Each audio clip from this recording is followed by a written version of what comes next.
ਸਤਿ ਸ੍ਰੀ ਅਕਾਲ ਜੀ ਨੂੰ ਆਖਦੇ ਹਾਂ ਸਤਿ ਪ੍ਰੋਗਰਾਮ 'ਚ ਆਪ ਸਭ ਦਾ ਸਵਾਗਤ ਹੈ। ਅਪਡੇਟ ਕੈਲੀਫੋਰਨੀਆ ਲੈ ਕੇ ਹਾਜ਼ਰ ਹਾਂ। ਵੀਰਵਾਰ ਦਾ ਅੱਜ ਦਿਨ ਜੁੜ ਚੁੱਕੇ ਨੇ ਆਪਣੇ ਨਾਲ। ਹਰਜੋਤ ਸਿੰਘ ਖਾਲਸਾ ਜੀ, ਸਵਾਗਤ ਹੈ। ਸਤਿ ਸ੍ਰੀ ਅਕਾਲ। ਸਤਿ ਸ਼੍ਰੀ ਅਕਾਲ, ਧੰਨਵਾਦ ਜੀ ਆਇਆਂ ਨੂੰ। ਪੰਜਾਬੀ ਰੇਡੀਓ ਯੂਐਸਏ ਦੇ ਜਿੰਨੇ ਵੀ ਸਰੋਤੇ ਸਾਡੇ ਸਾਰੇ ਹੀ AM ਸਟੇਸ਼ਨ, FM ਸਟੇਸ਼ਨ, ਘਰਾਂ ਦੇ ਵਿੱਚ ਰੇਡੀਓ ਸੈਟਸ ਦੇ ਰਾਹੀਂ, ਟੈਲੀਫੋਨ ਦੇ ਰਾਹੀਂ, ਫੇਸਬੁੱਕ, YouTube ਤੇ ਲਾਈਵ ਦੇਖ ਰਹੇ ਹੋ, ਸੁਣ ਰਹੇ ਹੋ, ਸਾਰਿਆਂ ਨੂੰ ਜੀ ਆਇਆਂ ਨੂੰ ਤੇ ਬਹੁਤ ਹੀ ਪਿਆਰ ਤੇ ਸਤਿਕਾਰ ਭਰੀ ਸਤਿ ਸ਼੍ਰੀ ਅਕਾਲ ਸਰੋਤਿਓ। ਅੱਜ ਸਤੰਬਰ ਦੀ 15 ਤਰੀਕ ਆ, ਦਿਨ ਵੀਰਵਾਰ ਆ। ਤੁਹਾਡੇ ਲਈ ਸ਼ਾਮ ਦਾ ਅਪਡੇਟ ਕੈਲੀਫੋਰਨੀਆ ਪ੍ਰੋਗਰਾਮ ਲੈ ਕੇ ਹਾਜ਼ਰ ਹੋਏ ਆ। ਸਾਡੇ ਅੱਜ ਦੇ ਪ੍ਰੋਗਰਾਮ ਦੇ ਸਪਾਂਸਰ ਨੇ ਖਾਲਸਾ ਇੰਸ਼ੋਰੈਂਸ ਏਜੰਸੀ, ਜਿਨ੍ਹਾਂ ਦੇ ਕੋਲੋਂ ਤੁਸੀਂ ਹਰ ਇੱਕ ਤਰੀਕੇ ਦੀ ਇੰਸ਼ੋਰੈਂਸ ਕਰਵਾ ਸਕਦੇ ਹੋ। ਇੰਸ਼ੋਰੈਂਸ ਬਾਰੇ ਪਤਾ ਕਰਨ ਲਈ ਕਾਲ ਕਰ ਸਕਦੇ ਹੋ। Number 408 272 2500 4082722500। Tirkiana immigration law firm immigration ਦਾ ਹੋਵੇ ਕਿਸੇ ਵੀ ਤਰੀਕੇ ਦਾ ਕੰਮ, call attorney J Tirkiana 415 909 0503। Amarjit Singh Fresno, Gurbachan Singh Nagra Sacramento, Navjit Singh Dhillon Yuba City, Avtar Singh Manzil Clovis, Jugraj Singh Dhaliwal, Harjinder Singh Brar Bakersfield ਤੇ ਜ਼ੈਂਡਰ ਗਰੁੱਪ, ਜਿੱਥੋਂ ਤੁਸੀਂ ਹੋਮ ਲੋਨਸ, ਘਰ ਖਰੀਦਣ ਅਤੇ ਘਰ ਵੇਚਣ ਦੀਆਂ ਸਰਵਿਸਿਜ਼ ਲੈ ਸਕਦੇ ਹੋ। ਕਾਲ ਮੋਹਨ ਚੀਮਾ 5599052575। ਸਭ ਦਾ ਧੰਨਵਾਦ। ਜੇਕਰ ਤੁਸੀਂ ਜਾਂ ਕੋਈ ਹੋਰ ਕਾਰੋਬਾਰ ਇਸ ਪ੍ਰੋਗਰਾਮ ਨੂੰ ਸਪਾਂਸਰ ਕਰਨਾ ਚਾਹੁੰਦੇ ਹੋ, ਸੰਪਰਕ ਕਰ ਸਕਦੇ ਹੋ ਨੰਬਰ 408 722 7698 ਦੇ ਉੱਤੇ। ਜੀ ਅੱਜ ਦੀਆਂ ਖਬਰਾਂ ਵੱਲ ਚੱਲੀਏ ਤੇ ਸੈਨ ਫਰਾਂਸਿਸਕੋ ਤੋਂ ਖਬਰ ਆ ਰਹੀ ਆ। ਕਈ ਵਾਰ ਆਪਾਂ ਸੈਨ ਫਰਾਂਸਿਸਕੋ ਬਾਰੇ ਡਿਸਕਸ ਕਰਦੇ ਹੁੰਦੇ ਤੇ ਕਈ ਸਾਡੇ ਸਰੋਤੇ ਅਪਸੈਟ ਵੀ ਹੁੰਦੇ ਵੀ ਭਾਈ ਤੁਸੀਂ ਸੈਨ ਫਰਾਂਸਿਸਕੋ ਨੂੰ ਮਾੜਾ ਕਾਹਤੇ ਕਹਿੰਦੇ ਆ। ਸੈਨ ਫਰਾਂਸਿਸਕੋ ਚੋਂ ਖਬਰ ਆ ਰਹੀ ਆ ਵੀ ਸੈਨ ਫਰਾਂਸਿਸਕੋ ਦੇ ਪੁਲਿਸ ਆਫੀਸਰਸ ਦੀਆਂ ਕਾਰਾਂ ਦੇ ਕੈਟਲਿਕ ਕਨਵਰਟਰ ਚੋਰੀ ਹੋ ਗਏ। 4 ਦੇ ਕਰੀਬ ਕਾਰਾਂ ਖੜੀਆਂ ਸੀਗੀਆਂ ਸੈਨ ਫਰਾਂਸਿਸਕੋ ਪੁਲਿਸ ਦੀਆਂ ਤੇ ਡੀ ਹਾਰੋ ਤੇ 16th ਸਟਰੀਟ ਦੇ ਉੱਤੇ। ਤੇ ਜਦੋਂ ਪੁਲਿਸ ਵਾਲੇ ਦੁਆਰਾ ਹੀ ਚੈੱਕ ਕਰਨ ਗਏ ਉੱਥੇ ਖੜੀਆਂ ਕਰਕੇ ਚਲ ਗਏ ਸੀ ਤੇ ਮੁੜ ਕੇ ਦੇਖਿਆ ਵੀ ਉਹਨਾਂ ਦੇ ਜਿਹੜੇ ਕੈਟਾਲਿਟਿਕ ਕਨਵਰਟਰ ਆ ਉਹ ਚੋਰੀ ਹੋਏ ਸੀਗੇ। ਸਰੋਤਿਆਂ ਨੂੰ ਦੱਸਦੇ ਜਾਈਏ, ਇਸ ਵੇਲੇ ਨੰਬਰ 1 ਚੋਰੀ ਜਿਹੜੀ ਕਾਰਾਂ ਦੀ ਹੁੰਦੀ ਹੈਗੀ ਆ ਤਾਂ ਉਹ ਕੈਟਾਲਿਟਿਕ ਕਨਵਰਟਰ ਆ। ਇੰਨੀ ਵੱਡੀ ਇਹ ਪ੍ਰੋਬਲਮ ਹੋ ਰਹੀ ਆ, ਕਈ ਲੋਕਾਂ ਦੀਆਂ ਇੱਕ ਕਾਰ ਦੀਆਂ 3 ਵਾਰੀ ਕਨਵਰਟਰ ਚੋਰੀ ਹੋ ਚੁੱਕੇ ਆ।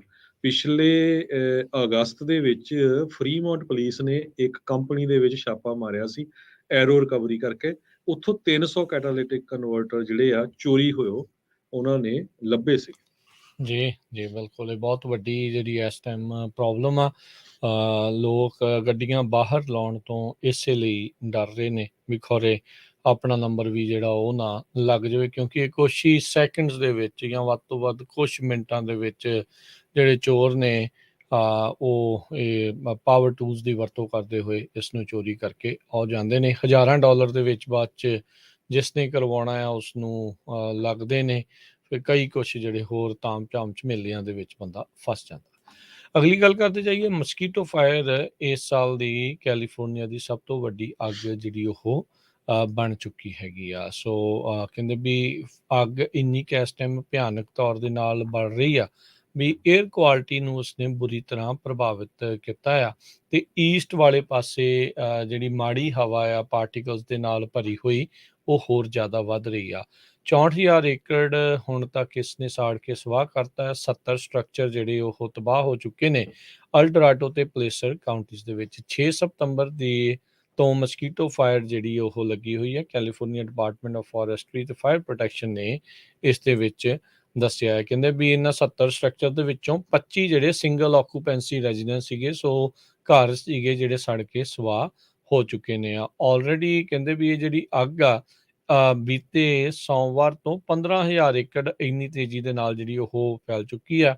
ਤੇ ਇਸ ਦੇ ਉੱਤੇ ਕਾਬੂ ਪਾਉਣ ਦੇ ਆંકੜੇ ਦੇ ਵਿੱਚ ਦੱਸਦੇ ਜਾਈਏ ਤਾਂ 20% ਹੀ ਇਸ ਦੇ ਉੱਤੇ ਕਾਬੂ ਪਾਇਆ ਗਿਆ ਆ। ਮੈਕਿਨੀ ਫਾਇਰ ਦੇ ਉੱਤੇ ਆਲਰੇਡੀ ਜਿਹੜਾ ਆ ਉਹ ਕਾਬੂ ਪਾ ਲਿਆ ਗਿਆ ਸੀਗਾ। ਉਹ ਇਸ ਤੋਂ ਪਹਿਲਾਂ ਇਸ ਸੂਬੇ ਦੀ ਸਭ ਤੋਂ ਵੱਡੀ ਅੱਗ ਸੀਗੀ। ਓਰੇਗਨ ਤੇ ਵਾਇਓਮਿੰਗ ਦੇ ਇਲਾਕਿਆਂ ਦੇ ਵਿੱਚ ਵੀ ਆਲਰੇਡੀ ਹੋਰ ਅੱਗਾਂ ਲੱਗੀਆਂ ਨੇ। ਤੇ ਇਹ ਮਸਕੀਟੋ ਫਾਇਰ ਦਾ ਧੂੰਆਂ ਤੇ ਸਾਰੇ ਧੂੰਏ ਜਿਹੜੇ ਮਿਲ ਕੇ ਬਹੁਤ ਸਾਰੇ ਇਹਨਾਂ ਇਲਾਕਿਆਂ ਦੇ ਵਿੱਚ ਸਾਹ ਲੈਣ ਵਾਲਿਆਂ ਨੂੰ ਜਿਨ੍ਹਾਂ ਨੂੰ ਦਿੱਕਤ ਆ ਉਹ ਹੋਰ ਪ੍ਰੋਬਲਮ ਆ, ਤੇ ਆਮ ਲੋਕਾਂ ਦੇ ਲਈ ਵੀ ਪੂਅਰ ਏਅਰ ਕੁਆਲਿਟੀ ਜਿਹੜੀ ਉਹ ਆ ਰਹੀ ਆ। ਅਸਰ ਇਹਨਾਂ ਦਾ ਸਿਰਫ ਇਹਨਾਂ ਸੂਬਿਆਂ ਤੱਕ ਹੀ ਸੀਮਿਤ ਨਹੀਂ ਆ, ਇਸ ਤੋਂ ਇਲਾਵਾ ਇਹਨਾਂ ਦੇ ਗਵਾਂਢੀ ਸੂਬਿਆਂ ਦੇ ਵਿੱਚ ਵੀ ਅੱਗ ਦੇ ਧੂੰਏ ਦੇ ਕਰਕੇ ਲੋਕਾਂ ਨੂੰ ਬੈਡ ਏਅਰ ਕੁਆਲਿਟੀ ਦਾ ਸਾਹਮਣਾ ਕਰਨਾ ਪੈ ਰਿਹਾ ਆ। ਹੁਣ ਤੱਕ 64,159 ਏਕੜ ਸੜ ਕੇ ਸੁਆਹ ਹੋ ਚੁੱਕੇ ਆ। 9,000 ਹੋਮ ਜੋ ਘਰ ਆ ਤੇ ਸਟਰਕਚਰਸ ਆ ਉਹ ਇਸ ਟਾਈਮ ਥ੍ਰੈਟਨਡ ਹੈਗੇ ਇਸ ਫਾਇਰ ਦੇ ਨਾਲ। 70 ਘਰ ਆਲਰੇਡੀ ਡਿਸਟਰੋਏ ਹੋ ਚੁੱਕੇ ਆ ਤੇ 11,000 ਲੋਕਾਂ ਨੂੰ ਇਵੈਕੂਏਟ ਕੀਤਾ ਗਿਆ ਹੈਗਾ ਇਹਨਾਂ ਕਾਉਂਟੀਜ਼ ਦੇ ਵਿੱਚੋਂ। ਅਗਲੀ ਖਬਰ ਨਟੋਮਸ ਏਰੀਆ ਸੈਕਰਾਮੈਂਟੋ ਤੋਂ ਆ ਰਹੀ ਆ। ਅੱਜ ਬਾਅਦ ਦੁਪਹਿਰ ਦੇ ਵਿੱਚ 5700 ਦੇ ਕਰੀਬ ਹੋਮ ਓਨਰਸ ਦੀ ਕਸਟਮਰਸ ਦੀ ਜੋ ਬਿਜਲੀ ਆ ਉਹ ਚਲੇ ਗਏ ਸੀ। ਸਮਾਰਟ ਦੇ ਮੁਤਾਬਕ ਉਹ ਬੜੀ ਤੇਜ਼ੀ ਦੇ ਨਾਲ ਕੰਮ ਕਰ ਰਹੇ ਆ ਰੀਸਟੋਰ ਕਰਨ ਦੇ ਲਈ। ਕੁਝ ਲੋਕਾਂ ਦੀ ਬਿਜਲੀ ਰੀਸਟੋਰ ਹੋ ਵੀ ਗਈ ਆ, ਪਰ ਹਜੇ ਵੱਡੀ ਗਿਣਤੀ ਦੇ ਵਿੱਚ ਲੋਕ ਨਟੋਮਸ ਜੋ ਸੈਕਰਾਮੈਂਟੋ ਦਾ ਏਰੀਆ ਹੈਗਾ, ਜਿਸ ਸਾਈਡ ਦੇ ਉੱਤੇ 에ਅਰਪੋਰਟ ਵੀ ਆ, ਉਸ ਏਰੀਏ ਦੇ ਉੱਤੇ ਬਿਜਲੀ ਗਈ ਹੈ। ਕਹਿੰਦੇ ਵੀ ਬੈਡ ਕੇਬਲ ਦਾ ਇਸ਼ੂ ਸੀ। ਜੀ ਅਗਲੀ ਜਿਹੜੀ ਖਬਰ ਕਰਦੇ ਜਾਈਏ, ਟ੍ਰੇਡਰ ਜੋ ਦੇ ਵਿੱਚ ਅੱਜ ਇੱਕ ਗੱਡੀ ਆ ਉਹ ਬੇਕਾਬੂ ਹੋਈ ਗੱਡੀ ਅੰਦਰ ਜਿਹੜੀ ਉਹ ਜਾ ਵੜੀ। ਹਾਦਸਾ ਜਿਹੜਾ ਇਹ ਵਾਪਰਿਆ, ਇਹ ਕਾਰ ਕ੍ਰੈਸ਼ ਹੋਇਆ। 4 ਤੋਂ 6 ਜਾਣੇ ਇਸ ਦੇ ਵਿੱਚ ਜ਼ਖਮੀ ਹੋਏ ਨੇ। ਕੈਸਟਰੋ ਵੈਲੀ ਦੇ ਟ੍ਰੇਡਰ ਜੋ ਦੇ ਵਿੱਚ ਜਿਹੜਾ ਰੈਡਵੁੱਡ ਰੋਡ ਦੇ ਉੱਤੇ ਸਥਿਤ ਆ, ਉੱਥੇ ਇਹ ਦੁਰਘਟਨਾ ਵਾਪਰੀ। CHP ਨੇ ਦੱਸਿਆ ਟੋਯੋਟਾ ਐਵਲੋਨ ਸਿਲਵਰ ਰੰਗ ਦੀ ਜਿਹੜੀ ਗੱਡੀ ਆ ਉਹ ਐਂਟਰੈਂਸ ਜਿੱਥੇ ਸਟੋਰ ਦੀ ਆ ਉਧਰੋਂ ਦੀ ਹੀ ਡਰਾਈਵ ਇਨ ਕਰਕੇ ਅੰਦਰ ਜਿਹੜੀ ਉਹ ਵੜ ਗਈ। ਹਸਪਤਾਲ ਦੇ ਵਿੱਚ 4 ਲੋਕਾਂ ਨੂੰ ਜਿਹੜਾ ਉਹ ਦਾਖਲ ਕਰਾਇਆ ਗਿਆ, ਜਿਨ੍ਹਾਂ ਦੀਆਂ ਮੋਡਰੇਟ ਤੋਂ ਮਾਈਲਡ ਇੰਜਰੀਜ਼ ਦੱਸੀਆਂ ਜਾਂਦੀਆਂ ਨੇ। ਜੀ ਅਗਲੀ ਖਬਰ ਵੱਲ ਚਲੀਏ। ਟਿਕਟੌਕ ਦੇ ਹੈੱਡਕੁਆਟਰ ਕਹਿੰਦੇ ਸਾਊਥ ਵੇ ਨੂੰ ਆ ਰਹੇ ਹੈਗੇ ਆ। ਕਹਿੰਦੇ ਭਈ ਸਿਲੀਕਨ ਵੈਲੀ ਦੇ ਵਿੱਚ ਟਿਕਟੌਕ ਜੋ ਕੰਪਨੀ ਆ ਉਹਦਾ ਹੈੱਡਕੁਆਟਰ ਮੂਵ ਹੋਣ ਜਾ ਰਿਹਾ ਆ। ਨੈਂਸੀ ਕਲੇਨ ਜੋ ਡਾਇਰੈਕਟਰ ਆਫ ਇਕਨੋਮਿਕ ਡਿਵੈਲਪਮੈਂਟ ਦੇ ਹੈਗੇ ਆ ਸਿਟੀ ਆਫ ਸੈਨੋਜ਼ੇ ਦੇ, ਕਹਿੰਦੇ ਵੀ ਇਹ ਬਹੁਤ ਗੁੱਡ ਹੈਗਾ ਸਿਟੀ ਆਫ ਸੈਨੋਜ਼ੇ ਦੇ ਲਈ। ਟਿਕਟੌਕ ਦੀ ਪੇਰੈਂਟ ਕੰਪਨੀ ਬਾਈਟੈਂਡੈਂਸ ਜੋ ਚਾਈਨਾ ਦੀ ਹੈਗੀ ਆ, ਉਹਨਾਂ ਨੇ 6,58,000 ਸਕੁਅਰ ਫੁੱਟ ਦੇ ਜੋ ਆਫਿਸ ਬਿਲਡਿੰਗਸ ਆ, 2 ਬਿਲਡਿੰਗਾਂ ਸੈਨੋਜ਼ੇ ਇੰਟਰਨੈਸ਼ਨਲ 에ਅਰਪੋਰਟ ਦੇ ਸਾਹਮਣੇ ਆ, ਉੱਥੇ ਲਈਆਂ ਹੈਗੀਆਂ। ਸੋ ਇਹਦੇ ਨਾਲ ਬਹੁਤ ਸਾਰੀਆਂ ਜੌਬਸ ਵੀ ਇਸ ਏਰੀਏ ਦੇ ਵਿੱਚ ਆਉਣਗੀਆਂ। ਟਿਕਟੌਕ ਦੇ ਨਾਲ ਕੰਟਰੋਵਰਸੀ ਵੀ ਜ਼ਰੂਰ ਆਉਂਦੀ, ਖਾਸ ਕਰਕੇ ਮਿਸ ਇਨਫੋਰਮੇਸ਼ਨ ਤੇ ਕੰਟੈਂਟ ਦੇ ਉੱਤੇ ਐਡਿਕਸ਼ਨ ਲੋਕਾਂ ਦੀ ਲੱਗੀ ਹੋਈ ਆ, ਸੈਂਸਰਸ਼ਿਪ ਤੇ ਬੱਚਿਆਂ ਨੂੰ ਕਿਸ ਤਰ੍ਹਾਂ ਇਸ ਤੋਂ ਬਚਾਉਣਾ ਹੈਗਾ ਆ। ਚਾਈਨੀਜ਼ ਗਵਰਨਮੈਂਟ ਦੇ ਉੱਤੇ ਜਿਹੜੇ ਕਾਫੀ ਇਸ਼ੂਜ਼ ਲੱਗਦੇ ਹੈਗੇ ਆ। ਸੈਨੋਜ਼ੇ ਸਟੇਟ ਯੂਨੀਵਰਸਿਟੀ ਦੇ ਇੰਜੀਨੀਅਰਿੰਗ ਦੇ ਪ੍ਰੋਫੈਸਰ ਅਹਿਮਦ ਵਨਾਫਾ, ਇਹਨਾਂ ਨੇ ਇਹ ਕਿਹਾ ਵੀ ਇਹ ਕੰਪਨੀ ਜੋ ਹੈਗੀ ਆ ਇਹ ਇੰਪੋਰਟੈਂਟ ਆ, ਇਨਫੋਰਮੇਸ਼ਨ ਵੀ ਦਿੰਦੇ ਆ, ਪਰ ਜੇ ਗਲਤ ਇਨਫੋਰਮੇਸ਼ਨ ਵੀ ਦਿੰਦੇ ਆ ਉਹਦੇ ਨਾਲ ਬਹੁਤ ਸਾਰੇ ਜੋ ਯੰਗ ਲੋਕ ਆ ਉਹ ਮੈਨੂਪਲੇਟ ਵੀ ਹੋ ਸਕਦੇ ਹੈਗੇ ਆ। ਸੋ ਸਾਡਾ ਮੇਨ ਮੁੱਦਾ ਕਹਿੰਦੇ ਹੋਣਾ ਚਾਹੀਦਾ ਵੀ ਇਸ ਨੂੰ ਫੋਰਸ ਕੀਤਾ ਜਾਵੇ ਤਾਂ ਕਿ ਜਿਹੜੀ ਰਾਈਟ ਇਨਫੋਰਮੇਸ਼ਨ ਆ ਉਹ ਲੋਕਾਂ ਤੱਕ ਜਾਵੇ। ਜੀ ਬਿਲਕੁਲ। ਟਿਕਟੌਕ ਦੇ ਅੱਜ ਐਗਜ਼ੈਕਟਿਵਜ਼ ਨੂੰ ਕੈਪੀਟਲ ਦੇ ਉੱਤੇ ਗ੍ਰਿਲ ਵੀ ਕੀਤਾ ਗਿਆ। ਬੜੇ ਤਰ੍ਹਾਂ ਤਰ੍ਹਾਂ ਦੇ ਜਿਹੜੇ ਸਵਾਲ ਪੁੱਛੇ ਗਏ, ਤੇ ਪਰ ਕਹਿੰਦੇ ਵੀ ਉਹਨਾਂ ਨੇ ਇਹ ਭਰੋਸਾ ਦਿਵਾਉਣ ਦੇ ਵਿੱਚ ਕਾਮਯਾਬੀ ਨਹੀਂ ਹੋਈ, ਨਾਕਾਮਯਾਬ ਰਹੇ ਵੀ ਇਹ ਜਿਹੜਾ US ਦੇ ਯੂਜ਼ਰਸ ਦਾ ਡਾਟਾ ਜਿਹੜੇ ਟਿਕਟੌਕ ਨੂੰ ਵਰਤਣੇ ਨੇ US ਦੇ ਵਿੱਚ, ਵੀ ਉਹ ਚਾਈਨਾ ਨੂੰ ਉਹਦਾ ਫਲੋ ਰੁਕੂਗਾ ਜਾਂ ਨਹੀਂ।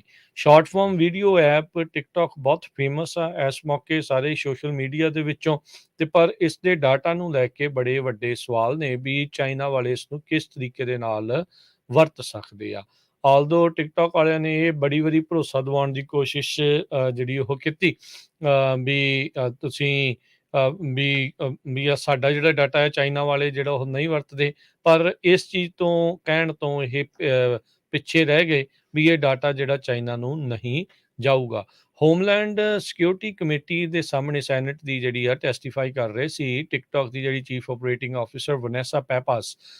ਸੋ ਉਹ ਇੱਕ ਟਾਈਮ ਦੇ ਉੱਤੇ ਜਿਹੜੇ ਸੈਨੇਟਰ ਰੌ ਪੋਰਮੈਨ ਆ ਉਹਨਾਂ ਦੇ ਨਾਲ ਕਹਿ ਲਓ ਵੀ ਸ਼ਬਦੀ ਜੰਗ ਦੇ ਵਿੱਚ ਵੀ ਜਿਹੜੇ ਉਹ ਲੱਗ ਗਏ। ਸੋ ਕਾਰਪੋਰੇਟ ਸਟਰਕਚਰ ਉਸ ਨੂੰ ਕਨਫਰੰਟ ਜਿਹੜਾ ਉਹ ਕੀਤਾ ਗਿਆ ਹੈਗਾ। ਸੋ ਜਦ ਬਾਰ-ਬਾਰ ਸੈਨੇਟਰ ਪੋਰਟਮੈਨ ਨੇ ਟਿਕਟੌਕ ਦਾ ਡਾਟਾ ਫਲੋ ਜਿਹੜਾ ਚਾਈਨਾ ਨੂੰ ਜਾਂਦਾ ਆ, ਉੱਥੋਂ ਦੇ ਟਿਕਟੌਕ ਦੇ ਜਿਹੜੇ ਇੰਪਲੋਈਜ਼ ਆ ਚਾਈਨਾ ਬੇਸਡ ਉਹਨਾਂ ਨੂੰ ਜਾਂਦਾ ਆ, ਉਸ ਨੂੰ ਰੁਕੂਗਾ ਕਿ ਨਹੀਂ, ਇਸ ਦੇ ਉੱਤੇ ਕੋਈ ਕਹਿ ਲਓ ਵੀ ਸਟੀਕ ਜਵਾਬ ਦੇਣ 'ਚ ਨਾਕਾਮਯਾਬ ਰਹੇ ਆ। ਉੱਦਾਂ ਟਿਕਟੌਕ ਚਾਈਨਾ ਦੇ ਵਿੱਚ ਆਪਰੇਟ ਨਹੀਂ ਕਰਦਾ, ਮੇਨ ਜਿਹੜਾ ਉਹਨਾਂ ਦਾ ਹੈਡ ਆਫਿਸ ਬਾਈਟ ਡਾਂਸ ਕਰਕੇ ਆ, ਉਹ ਚਾਈਨਾ ਦੀ ਹੀ ਇੱਕ ਕੰਪਨੀ ਆ, ਚਾਈਨੀਜ਼ ਹੀ ਜਿਹੜਾ ਉਹ ਫਾਊਂਡਰ ਆ, ਤੇ ਉਸ ਦੇ ਆਫਿਸਿਸ ਚਾਈਨਾ 'ਚ ਆ। ਸੋ ਉਸੇ ਨੂੰ ਲੈ ਕੇ ਹੀ ਕੰਸਰਨਸ ਬਹੁਤ ਜ਼ਿਆਦਾ ਨੇ।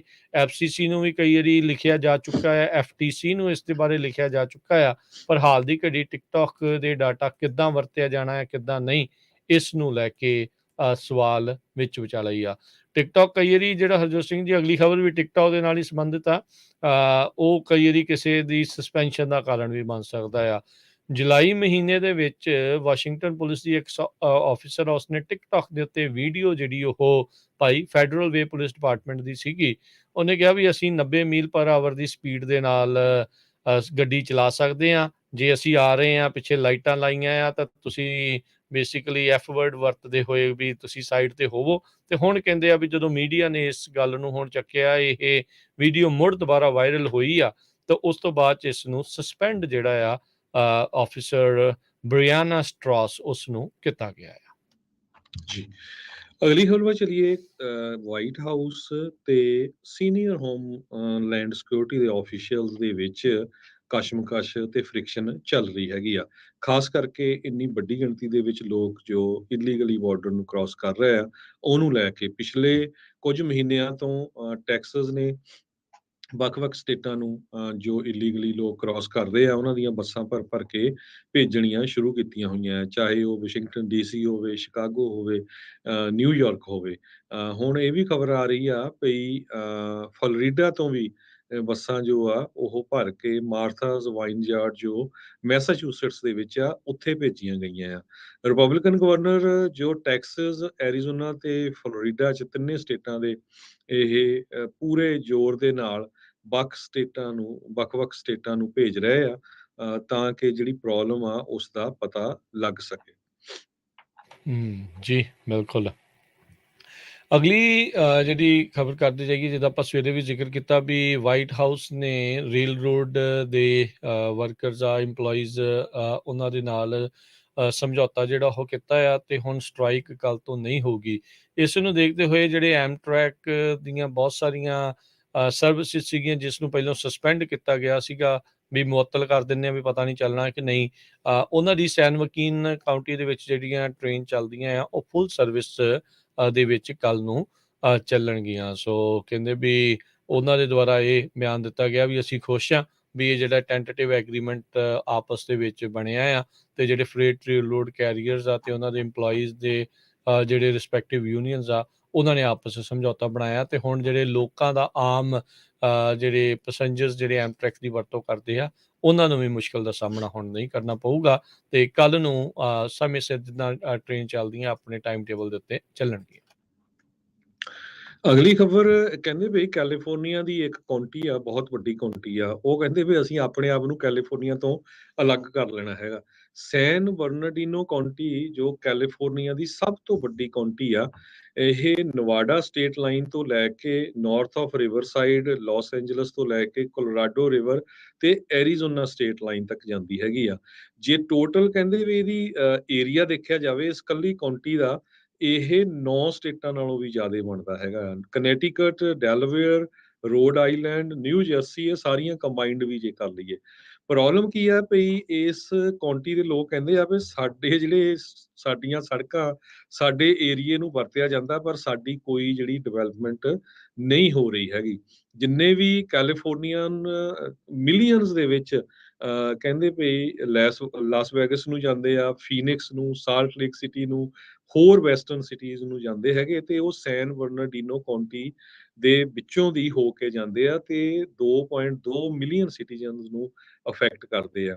ਸਟੇਟ ਵਾਲੇ ਕਹਿੰਦੇ ਵੀ ਸਾਡੀ ਕਾਉਂਟੀ ਨੂੰ ਪੈਸੇ ਨਹੀਂ ਦੇ ਰਹੇ, ਚਾਹੇ ਉਹ ਵੈਲਫੇਅਰ ਹੋਵੇ, ਚਾਹੇ ਹੋਮਲੈਸਨੈਸ ਦੀ ਇਸ਼ੂ ਹੋਵੇ, ਜਾਂ ਰੋਡ ਬਿਲਡਿੰਗ ਤੇ ਰੀਪੇਅਰ ਦਾ ਹੋਵੇ। ਕਹਿੰਦੇ ਇਹ ਕਾਫੀ ਹੌਟ ਇਸ਼ੂ ਰਹੂਗਾ, ਚਾਹੇ ਇਹ ਇੱਕ ਤਰ੍ਹਾਂ ਨਾਲ ਮਜ਼ਾਕ ਵਾਲਾ ਹੀ ਹੋਊਗਾ, ਪੋਸੀਬਲ ਤਾਂ ਹੈ ਨਹੀਂ, ਪਰ ਗੱਲਬਾਤ ਕਰਨ ਦੇ ਲਈ ਕਹਿੰਦੇ ਵੀ ਜਿੱਦਾਂ ਹੁੰਦੀ ਆ ਨਾ, ਪਿੱਪਲ ਦੇ ਥੱਲੇ ਬੈਠ ਕੇ ਆਪਾਂ ਗੱਲਬਾਤ ਕਰਨੀ, ਅਸੀਂ ਅਲੱਗ ਹੋ ਜਾਣਾ, ਉਸ ਗੱਲਬਾਤ ਦੇ ਲਈ ਕਾਫੀ ਇਹ ਆਉਣ ਵਾਲੇ ਮਹੀਨਿਆਂ 'ਚ ਮਾਹੌਲ ਗਰਮ ਰਹੂਗਾ ਇਸ ਸੈਨ ਬਰਨਾਰਡੀਨੋ ਕਾਉਂਟੀ ਦਾ। ਜੀ, ਬਿਲਕੁਲ ਨਵੰਬਰ ਦੀਆਂ ਇਲੈਕਸ਼ਨਾਂ ਜਿਹੜੀਆਂ ਇਸ ਦੇ ਵਿੱਚ ਆ ਰਹੀਆਂ ਨੇ, ਇਹਨਾਂ ਨੇ ਪਹਿਲਾਂ ਵੀ ਇਸ ਦੇ ਉੱਤੇ ਜਿਹੜੀ ਇੱਕ ਚਰਚਾ ਜਿਹੜੀ ਉਹ ਪਹਿਲਾਂ ਵੀ ਛਿੜ ਚੁੱਕੀ ਸੀਗੀ। ਸੋ ਅਗਲੀ ਜਿਹੜੀ ਹਰਜੋਤ ਸਿੰਘ ਜੀ ਖਬਰ ਉਸ ਦੇ ਉੱਤੇ ਨਜ਼ਰ ਮਾਰਦੇ ਜਾਈਏ। ਗਵਰਨਰ ਨਿਊਸਮ ਨੇ ਇਨਕੁਆਇਰੀ ਦੀ ਮੰਗ ਜਿਹੜੀ ਉਹ ਚੱਕੀ ਆ। ਕਹਿੰਦੇ ਵੀ ਜਿਹੜੇ ਫਲੋਰੀਡਾ ਦੇ ਗਵਰਨਰ ਡਿਸੈਂਟਸ ਆ, ਉਹਨਾਂ ਦੇ ਦੁਆਰਾ ਜਿਹੜੀਆਂ ਮਾਈਗ੍ਰੈਂਟ ਫਲਾਈਟਸ ਮਾਰਥਾ ਵਿਨਿਆਰਡ ਦੇ ਵਿੱਚ ਘੱਲੀਆਂ ਗਈਆਂ ਆ, ਵੀ ਬਹੁਤ ਸਾਰੇ 2 ਫਲਾਈਟਾਂ ਹੁਣ ਤੱਕ ਕਹਿੰਦੇ ਵੀ ਉੱਥੇ ਜਿਹੜੀਆਂ ਉਹ ਜਾ ਚੁੱਕੀਆਂ ਆ, ਵੀ ਉਸ ਦੀ ਡਿਪਾਰਟਮੈਂਟ ਆਫ ਜਸਟਿਸ ਇਨਵੈਸਟੀਗੇਸ਼ਨ ਜਿਹੜੀ ਉਹ ਕਰੇ। ਉਹਨਾਂ ਨੇ ਆਪਣੀ ਜਿਹੜੀ ਇਹ ਗੱਲਬਾਤ ਕਰਦੇ ਹੋਏ ਇੱਕ ਐਡੀਟੋਰੀਅਲ op-ed ਜਿਹੜਾ ਬੋਰਡ ਆ ਉਸ ਦੇ ਵਿੱਚ ਇੰਟਰਵਿਊ ਕਰਦੇ ਹੋਏ ਜਿਹੜਾ ਉਹਨਾਂ ਨੇ ਕਿਹਾ ਵੀ ਕਹਿੰਦੇ ਸਟੰਟ ਤੋਂ ਵੱਧ ਕੇ ਜਿਹੜਾ ਉਹ ਹੋਰ ਕੁਛ ਨਹੀਂ ਆ। ਕਹਿੰਦੇ ਵੀ ਇਹਨਾਂ ਦਾ ਇਹੀ ਮਕਸਦ ਆ ਵੀ ਜਿਹੜੇ ਬੱਚੇ ਆ ਉਹਨਾਂ ਨੂੰ ਡੀਹਿਊਮਨਾਈਜ਼ ਕੀਤਾ ਜਾਵੇ। ਯਾਦ ਹੋਣਾ ਹੈ ਜਦੋਂ ਬਾਰਡਰ ਦੇ ਉੱਤੇ ਰੋਕੇ ਗਏ ਸੀਗੇ ਬੱਚੇ ਤੇ ਮਾਪਿਆਂ ਨੂੰ ਵੱਖ ਕੀਤਾ ਗਿਆ ਸੀਗਾ, ਉਦੋਂ ਵੀ ਬਹੁਤ ਜਿਹੜੀਆਂ ਇੱਦਾਂ ਦੀਆਂ ਚਰਚਾਵਾਂ ਜਿਹੜੀਆਂ ਛਿੜੀਆਂ ਸੀਗੀਆਂ। ਇਮੀਗ੍ਰੈਂਟਸ ਜਿਹੜੇ ਆ ਰਹੇ ਨੇ ਉਹ ਹਮੇਸ਼ਾ ਹੀ ਸੈਂਟਰ ਪੁਆਇੰਟ ਜਿਹੜੇ ਉਹ ਬਣੇ ਰਹਿੰਦੇ ਆ। ਕਦੀ ਕੋਈ ਪਾਰਟੀ ਉਹਨਾਂ ਨੂੰ ਕਿਸੇ ਤਰੀਕੇ ਨਾਲ ਵਰਤਦੀ ਆ, ਕਦੀ ਕੋਈ ਕਿਸੇ ਤਰੀਕੇ ਨਾਲ ਵਰਤਦੀ ਆ, ਪਰ ਉਹਨਾਂ ਦਾ ਵਿਚਾਰਿਆਂ ਦਾ ਨਤਾਰਾ ਜਿਹੜਾ ਉਹ ਕਿਸੇ ਪਾਸੇ ਹੁੰਦਾ ਨਹੀਂ ਆ। ਸੋ ਕਦੀ ਬੱਸਾਂ ਭਰ ਕੇ ਇੱਧਰ ਨੂੰ ਤੋੜ ਦਿੰਦੇ ਆ, ਕਦੀ ਵੀਡੀਓਜ਼ ਜਿਹੜੀਆਂ ਉਹਨਾਂ ਦੀਆਂ ਵਾਇਰਲ ਹੋ ਜਾਂਦੀਆਂ ਆ। ਅਸਲ 'ਚ ਹੋਣਾ ਕੀ ਆ, ਕੀ ਇਮੀਗ੍ਰੇਸ਼ਨ ਦੇ ਸਿਸਟਮ ਨੂੰ ਇਹ ਓਵਰਹਾਲ ਕਰਨਗੇ ਜਾਂ ਨਹੀਂ ਹੋਊਗਾ, ਇਹ ਬਸ ਗੱਲਾਂ ਬਾਤਾਂ ਕਰਕੇ ਹੀ ਟਰਕਾ ਜਾਂਦੇ ਆ। ਜੀ। ਸੋ ਬਿਲਕੁਲ ਆਪਾਂ ਇਕੋਨਮੀ ਦੀ, ਸਟਾਕ ਦੀ ਵੀ ਗੱਲ ਕਰਨੀ ਆ ਤੇ ਅੱਜ ਬੈਰੀ ਸਟਰਨਲਿਸਟ ਇੱਕ ਬਿਲੀਅਨੀਅਰ ਇਨਵੈਸਟਰ ਹੈਗੇ ਆ। ਉਹਨਾਂ ਨੇ ਇਹ ਕਿਹਾ ਆ ਵੀ ਸਾਡੀ ਇਕੋਨਮੀ ਆ ਉਹ ਇੱਕ ਤਰ੍ਹਾਂ ਦੇ ਨਾਲ ਵਰਕਿੰਗ ਹਾਰਡ ਆ, ਵੀ ਬਹੁਤ ਬੁਰੀ ਤਰ੍ਹਾਂ ਚਲਾ ਰਹੀ ਹੈਗੀ ਆ ਵੀ ਕੁਛ ਕੀਤਾ ਜਾਵੇ। ਕਹਿੰਦੇ ਵੀ ਕੰਪਨੀਆਂ ਦੇ ਸੀਈਓਜ਼ ਦਾ ਕੌਨਫੀਡੈਂਸ ਬਹੁਤ ਘਟਿਆ ਹੋਇਆ ਹੈਗਾ। ਜੇ ਬੈਰੀ ਸਟਰਨਿੰਜ ਦੇ ਮੁਤਾਬਕ ਜੇ ਫੈਡ ਨੇ ਇੰਟਰਸਟ ਰੇਟ ਵਧਾਉਣ ਦੇ ਉੱਤੇ ਬ੍ਰੇਕ ਨਾ ਲਾਈ ਤਾਂ ਕਹਿੰਦੇ ਵੀ ਅਸੀਂ ਬਹੁਤ ਵੱਡੇ ਰਿਸੈਸ਼ਨ ਦੇ ਵਿੱਚ ਚਲੇ ਜਾਵਾਂਗੇ। ਸੈਂਟਰਲ ਬੈਂਕ ਨੇ ਇੰਟਰਸਟ ਰੇਟ ਅਗਲੇ ਹਫ਼ਤੇ ਫੇਰ ਇਨਕਰੀਜ਼ ਕਰਨਾ ਹੈਗਾ। ਫੈਡਰਲ ਰਿਜ਼ਰਵ ਬੋਰਡ ਕਹਿੰਦੇ ਵੀ ਅਸੀਂ ਘੱਟੋ ਘੱਟ 70 basis point interest rate increase ਕਰਾਂਗੇ। ਪਰ ਇਹ ਚੇਅਰਮੈਨ ਇਹ ਕਹਿ ਰਹੇ ਆ ਵੀ ਫੈਡ ਬਹੁਤ ਲੇਟ ਉਹਨਾਂ ਨੇ ਕੰਮ ਸ਼ੁਰੂ ਕੀਤਾ ਤੇ ਜਦੋਂ ਹੁਣ ਉਹਨਾਂ ਨੇ ਇੰਟਰਸਟ ਰੇਟ ਵਧਾਉਣ ਦਾ ਕੰਮ ਸ਼ੁਰੂ ਕੀਤਾ ਤੇ ਲੋਕ ਇੰਨੇ ਡਰ ਗਏ ਹੈਗੇ ਆ। ਸਟਾਕ ਮਾਰਕੀਟ ਦੀ ਆਪਾਂ ਦੇਖਦੇ ਹੀ ਆ ਵੀ ਪਿਛਲੇ ਕੁਝ ਹਫ਼ਤਿਆਂ ਤੋਂ ਕੀ ਸਿਚੁਏਸ਼ਨ ਬਣੀ ਹੈਗੀ ਆ ਤੇ ਰੀਅਲ ਸਟੇਟ ਮਾਰਕੀਟ ਵੀ ਪੂਰੀ ਤਰ੍ਹਾਂ ਸਟੈਂਡ ਸਟਿਲ ਹੋ ਗਈ ਆ ਤੇ ਜੇ ਹੁਣ ਹੋਰ ਇੰਟਰਸਟ ਰੇਟ ਵੱਧਦੇ ਹੈਗੇ ਆ ਤੇ ਬਹੁਤ ਬੁਰਾ ਹਾਲ ਹੋਊਗਾ। 30 ਈਅਰ ਫਿਕਸਡ ਲੋਨ ਆਲਰੇਡੀ 6% ਤੇ ਪਹੁੰਚ ਗਿਆ। 3.5% ਦੇ ਕਰੀਬ ਕਹਿੰਦੇ ਇਨਕਰੀਜ਼ ਹੋ ਚੁੱਕਾ ਪਿਛਲੇ ਕੁਝ ਮਹੀਨਿਆਂ ਦੇ ਵਿੱਚ। ਸੋ ਇਹ ਸੀਈਓ ਇੱਕ ਕੰਪਨੀ ਦੇ ਜੋ ਬਹੁਤ ਵੱਡੇ ਇਨਵੈਸਟਰ ਵੀ ਆ, ਉਹਨਾਂ ਜੀ ਨੇ ਸਟੇਟਮੈਂਟ ਜਾਰੀ ਕੀਤੀ। ਜੀ 6% ਤੋਂ ਉੱਤੇ ਜਿੱਦਾਂ ਤੁਸੀਂ ਕਿਹਾ ਵੀ ਇਸ ਹਫ਼ਤੇ ਇਨਫਲੇਸ਼ਨ ਦੇ ਚੱਲਦਿਆਂ, ਮਹਿੰਗਾਈ ਦੇ ਚੱਲਦਿਆਂ ਮਾਰਕੀਟ ਰੇਟ ਜਿਹੜੇ ਉੱਤੇ ਚੱਲ ਚੁੱਕੇ ਆ। 2008 ਜਦੋਂ ਰਿਸੈਸ਼ਨ ਦਾ ਵਕਤ ਜਿਹੜਾ ਸੀਗਾ, ਉਸ ਤੋਂ ਬਾਅਦ ਦੇ ਵਿੱਚ ਇਹ ਹੁਣ ਹਾਈਐਸਟ ਪੁਆਇੰਟ ਦੇ ਉੱਤੇ ਪਹੁੰਚ ਚੁੱਕੇ ਆ। ਉਧਰ ਫੈਡਐਕਸ ਦੇ ਜਿਹੜੇ ਸੀਈਓ ਆ, ਉਹਨਾਂ ਨੇ ਇਹ ਕਿਆਸ ਲਾਈਆਂ ਲਾ ਛੱਡੀਆਂ ਵੀ ਵਰਲਡ ਵਾਈਡ ਰਿਸੈਸ਼ਨ ਜਿਹੜਾ ਉਹ ਆ ਸਕਦਾ, ਵੀ ਇਕੋਨਮੀਜ਼ ਜਿਹੜੀਆਂ ਵਰਲਡ ਵਾਈਡ ਰਿਸੈਸ਼ਨ ਮੰਦੀ ਦੇ ਵਿੱਚ ਜਾਣਗੀਆਂ। ਫੈਡਐਕਸ ਦੇ ਜਿਹੜੇ ਸੀਈਓ ਰਾਜ ਸੁਬਰਾਮਨੀਅਮ, ਉਹਨਾਂ ਨੇ ਸੀਐਨਬੀਸੀ ਦੇ ਜਿਮ ਕ੍ਰੇਮਰ ਦੇ ਨਾਲ ਗੱਲਬਾਤ ਕਰਦੇ ਹੋਏ ਇਹ ਜਿਹੜੀ ਚਿੰਤਾ ਆ ਉਹ ਪ੍ਰਗਟਾਈ ਹੈਗੀ ਆ। ਫੈਡਐਕਸ ਨੇ ਜਿਹੜਾ ਇਹ ਕਿਹਾ ਵੀ ਜਿਹੜਾ ਓਵਰਆਲ ਮਾਲ ਇਧਰੋਂ ਉਧਰੋਂ ਇਧਰ ਇੰਪੋਰਟ ਐਕਸਪੋਰਟ ਜਿਹੜਾ ਵੀ ਚੀਜ਼ਾਂ ਇਹਨਾਂ ਨੇ ਘੱਲੀਆਂ ਆ, ਉਸ ਨੇ ਡਿਸਅਪੁਆਇੰਟ ਕੀਤਾ। ਉਹ ਆંકੜੇ ਕੋਈ ਬਹੁਤੇ ਚੰਗੇ ਨਹੀਂ ਰਹੇ ਫੈਡਐਕਸ ਦੇ ਲਈ। ਸੋ ਇਸ ਦੇ ਚੱਲਦਿਆਂ ਉਹਨਾਂ ਨੇ ਇਹ ਜਿਹੜੀ ਕਿਆਸ ਲਾਈ ਆ। ਉਧਰ ਫੈਡਐਕਸ ਦੇ ਸ਼ੇਅਰ ਅੱਜ 15% ਜਿਹੜੇ ਉਹ ਡਿੱਗ ਪਏ ਹੈਗੇ ਆ ਐਕਸਟੈਂਡਡ ਜਿਹੜੀ ਟ੍ਰੇਡਿੰਗ ਆ ਉਸ ਦੇ ਦੌਰਾਨ। ਬੈੱਡ ਬਾਥ ਐਂਡ ਬਿਯੋਂਡ ਦੀ ਜੇ ਗੱਲ ਕਰਦੇ ਜਾਈਏ, ਉਹਨਾਂ ਦੇ ਜਿਹੜੇ ਸੀਐਫਓ ਚੀਫ ਫਾਈਨੈਂਸ਼ੀਅਲ ਆਫਿਸਰ, ਜਿਨ੍ਹਾਂ ਨੇ ਕੁਝ ਸਮਾਂ ਪਹਿਲਾਂ ਛਾਲ ਮਾਰ ਕੇ ਆਤਮ ਹੱਤਿਆ ਜਿਹੜੀ ਉਹ ਕਰ ਲਈ ਸੀਗੀ, ਹੁਣ ਖਬਰ ਆ ਰਹੀ ਆ ਵੀ 150 ਸਟੋਰ ਇਹਨਾਂ ਦੇ ਬੈੱਡ ਬਾਥ ਐਂਡ ਬਿਯੋਂਡ ਦੇ ਬੰਦ ਹੋਣ ਜਾ ਰਹੇ ਆ ਆਲ ਅਕ੍ਰੋਸ ਅਮਰੀਕਾ। ਜਿਹੜੇ 150 ਇਹਨਾਂ ਦੇ ਜਿਹੜੇ ਨੇਮਸੇਕ ਸਟੋਰਸ ਆ ਉਹ ਬੰਦ ਹੋਣਗੇ। ਇਹਨਾਂ ਦੇ ਫਾਈਨੈਂਸਿਸ ਨੂੰ ਸਟੇਬਲਾਈਜ਼ ਕਰਨ ਦੀ ਜਿਹੜੀ ਉਹ ਕੋਸ਼ਿਸ਼ ਆ। ਸੇਲਸ ਜਿਹੜੀਆਂ ਲਗਾਤਾਰ ਘਟ ਰਹੀਆਂ ਆ। ਲੇ ਆਫ ਵੀ ਇਹਦਾ ਮਤਲਬ ਇੰਪਲੋਈਜ਼ ਜਿਹੜੇ ਉਹ ਹੋਣਗੇ। ਉੱਦਾਂ 500 ਮਿਲੀਅਨ ਦੀ ਇਹਨਾਂ ਦੀ ਨਵੀਂ ਫਾਈਨੈਂਸਿੰਗ ਇਹਨਾਂ ਨੂੰ ਜ਼ਰੂਰ ਮਿਲੀ ਆ, ਪਰ ਉਸ ਦੇ ਬਾਵਜੂਦ ਵੀ ਜਿਹੜੇ ਕਾਫੀ ਇੰਪਲੋਈਜ਼ ਆ ਉਹ ਲੇ ਆਫ ਹੋਣ ਜਾ ਰਹੇ ਹੈਗੇ ਆ। ਸੋ 20% ਤਾਂ ਇਹਨਾਂ ਨੇ ਸਿੱਧਾ ਹੀ ਕਿਹਾ ਵੀ ਆਪਣੀਆਂ ਕਾਰਪੋਰੇਟ ਤੇ ਸਪਲਾਈ ਚੇਨ ਸਟਾਫ ਦੇ ਵਿੱਚੋਂ ਇਹਨਾਂ ਨੇ 20% ਲੋਕਾਂ ਨੂੰ ਬਾਹਰ ਦਾ ਰਸਤਾ ਜਿਹੜਾ ਉਹ ਦਿਖਾ ਦੇਣਾ ਆ। ਬੈੱਡ ਬਾਥ ਐਂਡ ਬਿਯੋਂਡ ਨੇ ਕਿਹਾ ਵੀ ਇਕੱਲੇ ਜਿਹੜੇ ਹਰਜੋਤ ਸਿੰਘ ਜੀ ਓਵਰਆਲ 100 ਜਿਹੜੇ 50 ਸਟੋਰ ਆ ਬੰਦ ਜਿਹੜੇ ਉਹ ਕਰਨੇ ਆ। ਇਸ ਤੋਂ ਇਲਾਵਾ ਬਾਏ ਬੇਬੀ ਸਟੋਰ ਜਿਹੜੇ ਆ ਉਹ ਵਾਲੇ ਹਾਰਮਨ ਫੇਸ ਵੈਲਿਊਜ਼ ਹੋਰ ਇਹਨਾਂ ਦੇ ਨਾਮ ਦੇ ਉੱਤੇ ਜਿਹੜੇ ਚੱਲ ਰਹੇ ਸਟੋਰਸ ਆ ਉਹਨਾਂ ਨੂੰ ਵੀ ਉਹ ਬੰਦ ਕਰ ਸਕਦੇ ਹੈਗੇ ਆ। ਸੋ ਤੇ ਜੇ ਸਟਾਕਸ ਦੀ ਗੱਲ ਕਰਦੇ ਜਾਈਏ ਤੇ ਅੱਜ ਬਹੁਤ ਬੁਰਾ ਹਾਲ ਰਿਹਾ। ਅੱਜ ਫੇਰ ਸਟਾਕ ਮਾਰਕੀਟ ਦਾ ਅੱਜ ਸਟਾਕ ਮਾਰਕੀਟ ਹਾਂਜੀ ਫੇਰ ਜਿਹੜੀ ਉਹ ਡਾਊਨ ਗਈ। ਪਰਸੋਂ ਸਭ ਤੋਂ ਜ਼ਿਆਦਾ ਮਾੜਾ ਹਾਲ ਸੀਗਾ। ਅੱਜ ਡਾਓ ਜੋਨ ਇੱਕ ਵਾਰੀ ਫੇਰ 0.5% ਡਿੱਗਾ, 173 ਪੁਆਇੰਟ ਗਿਰ ਕੇ 30,962 ਤੇ ਬੰਦ ਹੋਇਆ। S&P 44 ਪੁਆਇੰਟ ਗਿਰ ਕੇ 3901 ਤੇ ਨੈਸਡੈਕ 167 ਪੁਆਇੰਟ ਡਿੱਗ ਕੇ 11,552 ਤੇ ਬੰਦ ਹੋਇਆ। ਸੋਨੇ ਦਾ ਭਾਅ ਹੋਰ ਡਿੱਗਾ ਆ, 1675 ਪਰ ਆਉਂਸ ਦੇ ਉੱਤੇ ਪਹੁੰਚ ਗਿਆ ਆ। ਕੱਚੇ ਤੇਲ ਦੀ ਕੀਮਤ $84 ਪ੍ਰਤੀ ਬੈਰਲ, 10-year yield 3.44% ਦੇ ਉੱਤੇ ਰਹੀ ਹੈ। ਕ੍ਰਿਪਟੋ ਕਰੰਸੀ ਬਿਟਕੋਇਨ 19,772 ਤੇ ਇਥੀਰੀਅਮ 1480। ਇਸ ਦੇ ਵਿੱਚ ਵੱਡੀ ਗਿਰਾਵਟ ਜਿਹੜੀ ਆਈ ਆ ਕ੍ਰਿਪਟੋ ਕਰੰਸੀਜ਼ ਦੇ ਇਥੀਰੀਅਮ ਦੇ ਵਿੱਚ। ਜੀ ਬਿਲਕੁਲ। ਡਾਓ ਜੋਨ ਇੰਡਸਟਰੀਅਲ ਲੋਐਸਟ ਲੈਵਲ ਆ ਪਿਛਲੇ 2 ਮਹੀਨਿਆਂ ਦੇ ਵਿੱਚ। ਨੈਸਡੈਕ ਦੇ ਵੀ ਜੇ ਅਡੋਬੀ ਸਿਸਟਮ ਬਹੁਤ ਵੱਡੀ ਕੰਪਨੀ ਆ ਜਿਨ੍ਹਾਂ ਦੇ ਆਫਿਸ ਸਾਡੇ ਸੈਨੋਜ਼ੇ 'ਚ ਆ, ਅੱਜ ਉਹਨਾਂ ਦਾ ਸਟਾਕ 16% ਡਿੱਗਿਆ ਤੇ ਉਹਨਾਂ ਨੇ ਇੱਕ ਕੰਪਨੀ ਬਾਈ ਕੀਤੀ ਆ ਫਿਗਮਾ $20 ਬਿਲੀਅਨ ਦੀ ਤੇ ਆਪਣਾ ਸਟਾਕ ਉਹਨਾਂ ਦਾ ਬਹੁਤ ਜ਼ਿਆਦਾ ਥੱਲੇ ਚਲਾ ਗਿਆ। ਤੇ ਜੇ ਹੁਣ ਕਰੰਸੀ ਦੀ ਵੀ ਗੱਲ ਕਰਦੇ ਜਾਈਏ, ਜਿੰਨੇ ਸਾਡੇ ਸਰੋਤੇ ਸੁਣਦੇ ਪਈ ਜੇ ਇੰਡੀਆ 'ਚ ਰੁਪਈਏ ਬੈਂਕਾਂ ਜਮ੍ਹਾਂ ਕਰਾਏ ਆ ਤਾਂ ਜਿੰਨੇ ਬਾਹਰ ਰਹਿੰਦੇ ਆ ਤਾਂ ਪੈਸੇ ਕਢਾ ਲਓ। ਰੁਪਈਆ ਬਹੁਤ ਬੁਰੀ ਤਰ੍ਹਾਂ ਥੱਲੇ ਲੁੜਕ ਰਿਹਾ ਹੈਗਾ। ਇੱਕ ਵਾਰੀ ਫਿਰ ਡਾਲਰ ਦੇ ਮੁਤਾਬਕ ਬਰਾਬਰ ਰੁਪਈਆ 80 ਰੁਪਏ ਦੇ ਬਰਾਬਰ ਚਲਾ ਗਿਆ ਹੈਗਾ ਹਨਾ। ਸੋ ਇਹ ਆਉਣ ਵਾਲੇ ਦਿਨਾਂ ਦੇ ਵਿੱਚ ਵੀ ਇਹੀ ਲੱਗਦਾ ਆ ਵੀ ਰੁਪਈਆ ਡਾਲਰ ਦੇ ਬਰਾਬਰ ਕਾਫੀ ਥੱਲੇ ਜਾਊਗਾ। ਤੇ ਆਪਣੇ ਗੁਆਂਢੀ ਮੁਲਕ ਕੈਨੇਡਾ ਦਾ ਡਾਲਰ ਵੀ ਥੱਲੇ ਜਾ ਰਿਹਾ। $1 ਦੇ ਬਰਾਬਰ $1 ਤੇ 32 ਸੈਂਟ ਕੈਨੇਡਾ ਦੇ ਰਹੇ ਆ ਤੇ ਇੰਡੀਆ ਦੇ $1 ਦੇ ਬਰਾਬਰ 79 ਰੁਪਏ ਤੇ 90 ਪੈਸੇ ਰਹੇ। ਇੱਥੇ ਪ੍ਰੋਗਰਾਮ ਦੀ ਸਮਾਪਤੀ ਹੈ। ਮੇਰੇ ਰਾਜਕਰਮੀਤ ਸਿੰਘ ਵੱਲੋਂ ਤੇ ਹਰਜੋਤ ਸਿੰਘ ਵੱਲੋਂ ਤੁਹਾਨੂੰ ਸਭ ਨੂੰ ਪਿਆਰ ਭਰੀ ਨਿੱਘੀ ਸਤਿ ਸ੍ਰੀ ਅਕਾਲ। ਜਿੰਨੇ ਵਾਸਤੇ ਰਹੋ, ਹੱਸਦੇ ਖੇਡਦੇ ਰਹੋ, ਸੁਣਦੇ ਰਹੋ ਜੀ ਪੰਜਾਬੀ ਰੇਡੀਓ USA।